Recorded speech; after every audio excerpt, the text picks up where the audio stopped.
देखो, अब इसमें आप एक पैटर्न समझो। जो जुडिशरी में मनवादी व्यवस्था बैठी हुई है, जो एक लॉबी, जो एक आरएसएस की गैंग बैठी हुई है, ये इस तरीके से हावी है कि अपराध करने वाला अपराधी, उसके खिलाफ कोई कार्रवाई भी नहीं हो रही है।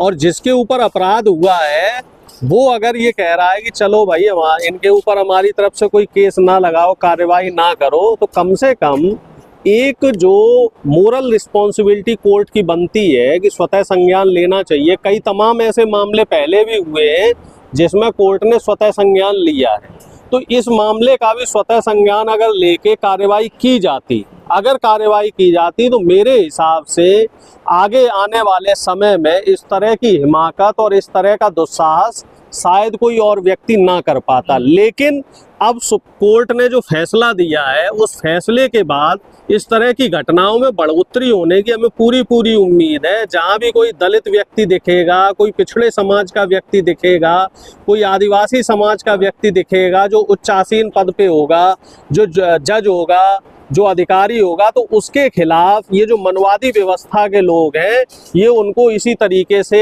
बेइज्जत करने की, इनके ऊपर हिंसा करने की पूरी कोशिश करेंगे। क्योंकि अब आज जो कोर्ट का डिसीजन आया है, उससे इन मनवादी व्यवस्था के लोगों के हौसले और बढ़ गए। क्या आप चाहते हैं नोटिस जारी होना चाहिए था? नोटिस जारी हो और पूरी संवैधानिक जो एक कार्य प्रक्रिया है, उस प्रक्रिया के तहत उसके ऊपर कार्यवाही हो। और जो अवमानना हुई है कोर्ट की, जो एक उनको अपमानित करने की कोशिश की गई है, तो उसके तहत जो भी धाराएं बनती हैं, संगीन से संगीन धाराएं, उन धाराओं के तहत सख्त से सख्त कार्रवाई होनी चाहिए। कम से कम ऐसे व्यक्ति को 3 से 4 साल जेल की सजा होनी चाहिए। साहब ये कह रहे हैं कि इस मामले को क्यों बढ़ाया जाए, जब सीजेआई क्यों नहीं बढ़ाया जाए? जब प्रधानमंत्री को कोई गाली दे देता है, जब बीजेपी के किसी नेता को कोई गाली दे देता है, मोहन भागवत को कोई गाली, सिर्फ गाली देने की बात होती है, तब उनके खिलाफ तमाम कोर्ट में कार्रवाइयां होती हैं। अभी आप देखो, राहुल गांधी जी के ऊपर सिर्फ उनकी जो संसद की सदस्यता है वो रद्द करने तक की बात हुई, उनका बंगला खाली कराया गया। क्यों? क्योंकि उन्होंने मोदी नाम का इस्तेमाल किया था। सिर्फ और सिर्फ नाम का इस्तेमाल करने पे किसी को बेइज्जत नहीं किया था, किसी के ऊपर जो जूता नहीं फेंका, बोला था। यहाँ तो फेंका है, यहाँ तो सरेआम फेंका है। तो आप फर्क समझो। जहाँ मनवादी व्यवस्था के लोग हैं, उनके खिलाफ कोई अगर बोल देता है, सिर्फ बोलने भर से उसके खिलाफ तमाम कार्रवाइयां हो जाती हैं। वो जेल, ऐसे सैकड़ों लोग ऐसे होंगे जो जेल के अंदर होंगे, उनकी जमानतें नहीं हो रही हैं। और यहाँ तो आपने जूता भी फेंक दिया और सरेआम इनके वीडियो भी वायरल हुए, तमाम तरह की बातें भी, अनर्गल बातें भी चल रही हैं। और बीजेपी आरएसएस के जो समर्थित लोग हैं, जो बीजेपी आईटी सेल के लोग हैं, जो गोदी मीडिया के लोग हैं, वो उस व्यक्ति के समर्थन में है और सीजीआई के विरोध में है कि सीजीआई ने हिंदू धर्म का और सनातन का अपमान किया, इसलिए जूता फेंका गया। इस एक बात बताइए, देश आजाद हुआ है, देश में संविधान लागू है, तो इस देश में धर्म बड़ा है कि संविधान बड़ा है? सबसे बड़ा तो चर्चा का विषय ये होना चाहिए। जब तक देश में संविधान है और संवैधानिक जो पद है, सबसे बड़ा पद कौन होता है? मुख्य न्यायाधीश का। तो जब मुख्य न्यायाधीश ही सुरक्षित नहीं है, और उसका गुनाह क्या है? वो दलित जाति से है, वो पिछड़ी जाति से है, वो बहुजन समाज से आता है, वो ऐसे समाज से, शूद्र समाज से आते हैं जिन्होंने 5000 साल प्रताड़ना झेली है। तो मनवादी व्यवस्था के लोग गाहे बगाए कुछ ऐसे डिसीजंस करवाते रहते हैं जो समाज में, एक एग्जाम्पल देंगे ऐसा, अब क्या उदाहरण आ गया समाज में? सीधा उदाहरण है कि मनवादी व्यवस्था से अगर कोई टक्कर लेगा, चाहे वो दलित समाज का हो, पिछड़े का हो, आदिवासी समाज का हो, किसी भी समाज का व्यक्ति हो, उसके ऊपर कोई कानूनी कार्रवाई नहीं। खराब होगा, संविधान कमजोर होगा और एक उदाहरण ऐसा हो जाएगा कि जूता मारो, चाहे चप्पल मारो फेंक के, चाहे गोली भी मार दो, कोई दिक्कत नहीं है। क्योंकि इस देश में मनवादी सरकार चल रही है, मनुस्मृति चल रही है। इस देश में अघोषित मनुस्मृति चल रही है। चाहे किसी के खिलाफ, किसी भी बहुजन नेता, चाहे कितना भी बड़ा नेता हो, उसके खिलाफ आप कोई भी कार्रवाई कर दो। रामजी लाल सुमन क्या थे? सांसद थे कि नहीं थे? दलित समाज से आते थे। उनके खिलाफ करणी सेना ने कई बार उन्हें जान से मारने की कोशिश करी, एक बार उनकी गाड़ी पे भी हमला किया। कोई कार्रवाई हुई? करणी सेना वालों के ऊपर कोई कार्रवाई हुई? इस तरीके से इकरा हसन के खिलाफ किस किस तरह के षड्यंत्र रचे गए, कैसे कैसे शब्दों का इस्तेमाल किया गया, क्या क्या नहीं बोला गया उनको। लेकिन वहाँ भी जो इस तरह की घटनाएं को अंजाम देने वाले बीजेपी आरएसएस समर्थित लोग थे, उनके खिलाफ भी कोई कार्रवाई नहीं हुई।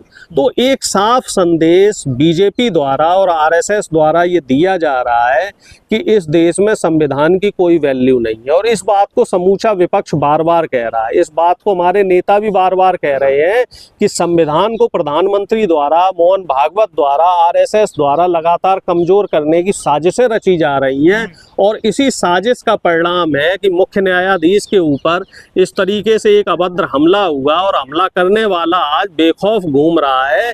और वो क्या बोलेगा भाई, समाज में जाके क्या बोलेगा? देखो, हमने सीजीआई के ऊपर जूता फेंक दिया, हमारा कोई बाल बांका नहीं कर तो पाया। बाबा साहब का भी अपमान हो रहा, देखिए सरेआम बाबा साहब को कहा जा रहा गंदा आदमी, कभी कुछ कभी कुछ। देखिए अनिल मिश्रा देखिए, जब तक इस देश में बीजेपी आरएसएस समर्थित सरकार रहेगी, तब तक संविधान को मानने वाले, संविधान को चलाने वाले और संविधान को बनाने वाले, बात को आप ध्यान से समझिए, जिसने संविधान को बनाया है, जो संविधान को चला रहे हैं और जो संविधान को मानने वाले लोग हैं, इन तीनों लोगों के ऊपर हमला किया जाएगा। बाबा साहब को भी ये लोग परेशान करेंगे, उनको भी अपमानित करने की कोशिश करेंगे, और जो लोग संविधान चला रहे हैं, जो संवैधानिक व्यवस्थाओं पे बैठे हुए दलित पिछड़े लोग हैं, उनको भी जलील करने की कोशिश होंगी। और हम जैसे लोग जो हम संविधान मानने वाले लोग हैं, तो हमें भी परेशान किया जाएगा। पीटा जा रहा है, मारा जा रहा है। अरे भाई साहब, हत्याएं हो रही हैं, हत्याएं हो रही है, जान से मारने की कोशिशें हो रही हैं, उनके खिलाफ बलात्कार हो रहा है, उनका शोषण हो रहा है,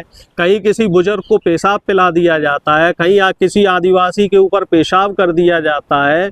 और ये सब करने वाले लोग कौन हैं? इस देश की मनवादी व्यवस्था को चलाने वाली आरएसएस संचालित लोग। कैसे रास्ता क्या है? रास्ता सिर्फ और सिर्फ एक रास्ता है कि इस सरकार को हमें हटाना पड़ेगा। ये जो मनवादी व्यवस्था की सरकार है, अब होता क्या है कि जब वोट डालने का नंबर आता है, तो हम लोग जाति और धर्म में बट जाते हैं। हम ज़्यादातर, जो हमारे गलती हमारे दलित पिछड़ों की भी है, हमारे दलित पिछड़े हिंदू मुस्लिम के नाम पे वोट देते हैं। और पिछले 11 साल में हमारे जो दलित पिछड़े भाई हैं, उन्होंने हिंदू के नाम पे वोट दे के ही इस जो मौजूदा मनवादी सरकार है, उसको इतना मजबूत कर दिया है कि ये लोग संवैधानिक ढांचा को कमजोर करना शुरू कर चुके हैं। और अभी भी अगर हमारे जो दलित पिछड़े भाई हैं वो नहीं सुधरे, तो ये जो संवैधानिक ढांचा जो अब कमजोर हो चुका है, ये कुछ दिनों में खत्म भी हो जाएगा। जिस तरीके से इंडिया गठबंधन के लोग और तमाम विपक्ष के बड़े बड़े नेता इस बात को बार बार हर मंच पे कह रहे हैं कि बीजेपी और आरएसएस संविधान को कमजोर कर रही है, संविधान को खत्म करने की कोशिश कर रही है, मनुस्मृति को लागू करने की कोशिश कर रही है, तो आए दिन जो इस तरह की घटनाएं होती हैं, पेशाब कांड होता है, कहीं गोली कांड हो रहा है, कहीं बलात्कार हो रहे हैं, कहीं जूता कांड हो रहा है, तो ये सारी घटनाएं सिर्फ और सिर्फ एक इशारा कर रही है कि संविधान खतरे में है। ये मनवादी व्यवस्था संविधान को खत्म करना चाह रही है। बहिष्कार भी हो रहा है ना मध्य प्रदेश की भिंड की वीडियो। बताइए, भिंड की वीडियो कैसी देखी? मतलब सरेआम ये लोग दलितों का बहिष्कार कर रहे हैं, सामाजिक बहिष्कार कर रहे हैं, और इनके खिलाफ कोई एक्शन नहीं हो रहा है। मजे की बात ये देखो, और वहां पे जो प्रधानमंत्री, माफ कीजिएगा, जो मुख्यमंत्री है वो पिछड़ी जाति के हैं। वो एक तरफ ये कह रहे हैं कि हम अपने प्रदेश में 27% पिछड़ों को आरक्षण देंगे, तो उनका ही विरोध हो जा रहा है। जब मुख्यमंत्री ही सुरक्षित नहीं है किसी प्रदेश में, तो आप क्या उम्मीद रखेंगे प्रधानमंत्री से, क्या उम्मीद रखेंगे बीजेपी सरकार से? जो मध्य प्रदेश में मुख्यमंत्री का विरोध हो रहा है, मध्य प्रदेश में जो मनवादी व्यवस्था के खिलाफ बोल रहा है, कोई अधिकारी बोल रहा है, उसका विरोध हो रहा है। कोई किसी दलित और पिछड़े समाज का व्यक्ति अगर किसी मनवादी के खिलाफ बोल देता है, आरएसएस समर्थित व्यक्ति के खिलाफ बोल देता है, तो उसको जलील किया जाता है, उसको मारा पीटा जाता है,